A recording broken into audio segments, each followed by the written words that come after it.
अभी तो सफर शुरू किया है, मंजिल का पता नहीं, अगर साथ आपका है तो नामुमकिन कुछ भी नहीं। इन्हीं पंक्तियों के साथ मैं हरीश कंडवाल मन की आप सभी का मन की कलम यूट्यूब चैनल पर हार्दिक स्वागत अभिनंदन करता हूँ।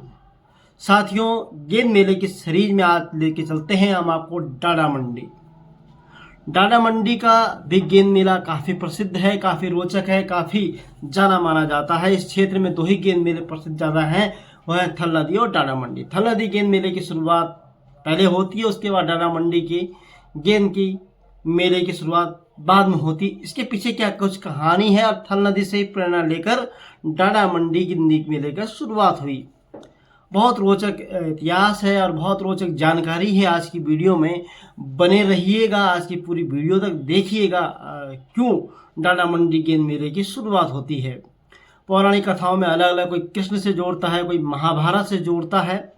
ये पौराणिक जानकारियाँ हैं, लेकिन जो स्थानीय जनश्रुति है उनके पीछे स्थानीय जो कारण है वो कुछ और कहते हैं। वो क्या कुछ कहते हैं उनके बारे में हम बात करेंगे। पौराणिक जानकारी तो मैंने बताया था कि कालिया नदी में जब भगवान श्री कृष्ण की गेंद गिर गई थी तो उन्होंने उसको गेंद निकाला तो काले नाग ने गेंद नहीं निकालनी थी। उसके बाद काले नाग के ऊपर नृत्य करने लगे श्री कृष्ण भगवान और गेंद निकाल के ले आए। उनका घमंड चूर किया था श्री कृष्ण भगवान ने।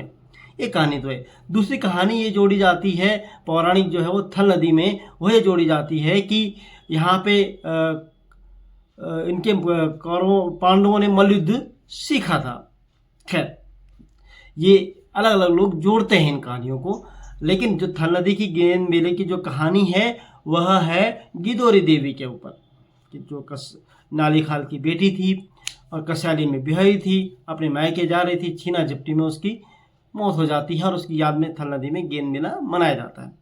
अब इस थल नदी गेंद मेले का सीधा प्रभाव जो है डाडा मंडी पे कैसे पड़ता है, ये कहानी बड़ी रोचक है। तो कहानी जानने से पहले आपसे अनुरोध है कि अगर आप चैनल पे पहली बार आए हैं और या चैनल को देखते हैं, कई बार मैंने जब देखता हूं तो ये होता है कि जो सब्सक्राइबर नहीं होते हैं वो देखते हैं और जो सब्सक्राइबर हैं वो कम देखते हैं। खैर, वो रोचक है, अपने अपने किसी को रोचकता लगती है, किसी को नहीं लगती है, लेकिन जो देखते हैं मेरा उनसे अनुरोध है कि अगर आपको वीडियोज अच्छी लगती है तो आप सब्सक्राइब कर दीजिएगा, अपना समर्थन दीजिएगा, अपना सहयोग दीजिएगा। आपका यह सहयोग, यह समर्थन हमारे लिए बहुत बहुमूल्य होता है, हमें आगे बढ़ाने के लिए प्रेरणा देता है। तो चलिए, खैर ये बातें तो हो रही हैं, आगे चलते हैं। डाडा मंडी गेंद मेले की शुरुआत क्यों होती, क्या कारण रहे, उनके पीछे जो जानकारी मिली है, प्राप्त जानकारी जो स्थानीय निवासियों के द्वारा मुझे बताई गई है, उसके अनुसार यह गेंद मेला जो है लगभग 1877 में डाडा मंडी में शुरुआत हुई। डाडा मंडी के पास यह एक बौठा गांव है।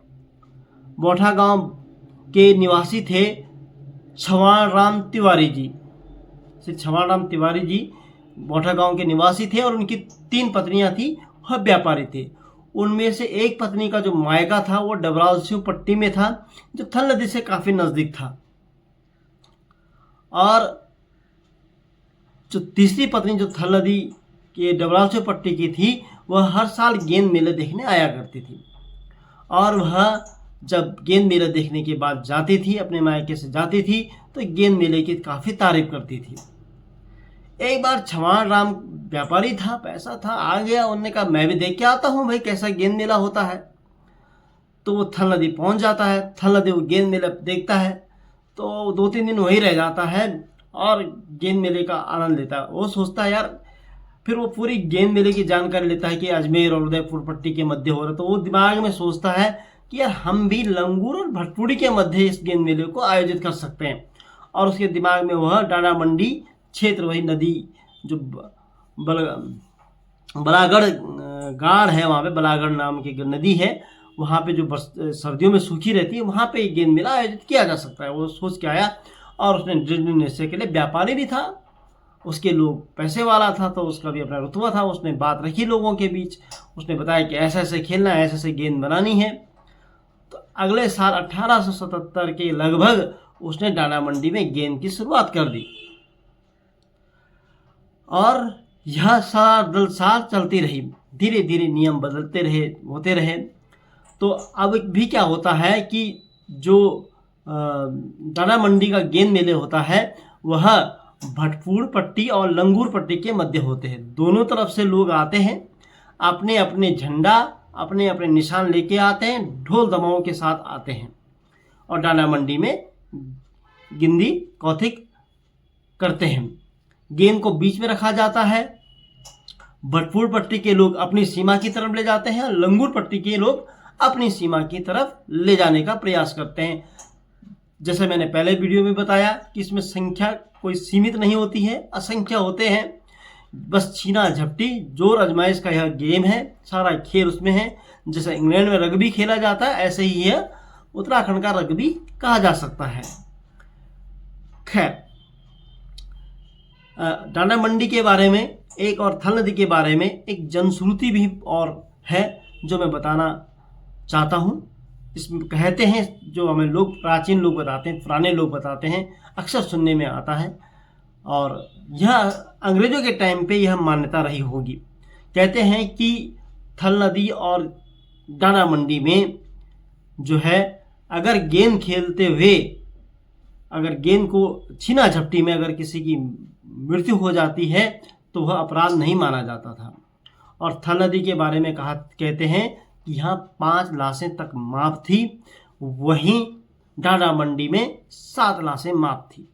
ऐसे कुछ 5 या 7 दोनों जगह के बारे में कहते हैं। ये अंग्रेजों के टाइम पे उस समय की कहावत है कि अगर खेल के दौरान ही कुछ हो जाता है तो किसी भी प्रकार का अपराध नहीं होगा, किसी भी प्रकार का केस दर्ज नहीं होगा। लेकिन खैर अब यह नहीं है, यह लोग हमें बताते हैं। इसमें कितनी सत्यता है मैं इसकी पुष्टि नहीं कर सकता हूँ, लेकिन जो जनश्रुति है उसको मैंने आप तक पहुँचाया है। तो ये दाना मंडी गेंद मेला है और ये थल नदी के गेंद मेले थे, तो मैंने आप तक ये चीज़ पहुँचाई है। आपको कैसी लगी जानकारी, शेयर अवश्य कीजिएगा ताकि नई पीढ़ी को अपने इन पौराणिक महत्वों की, इन हमारी सांस्कृतिक धरोहर की जानकारी मिलती रहे। कल हम नए गेंद मेले की जानकारी आप तक पहुंचाने का प्रयास करेंगे। आप चैनल पर बने रहिएगा। फिर मिलते हैं कल, तब तक के लिए धन्यवाद।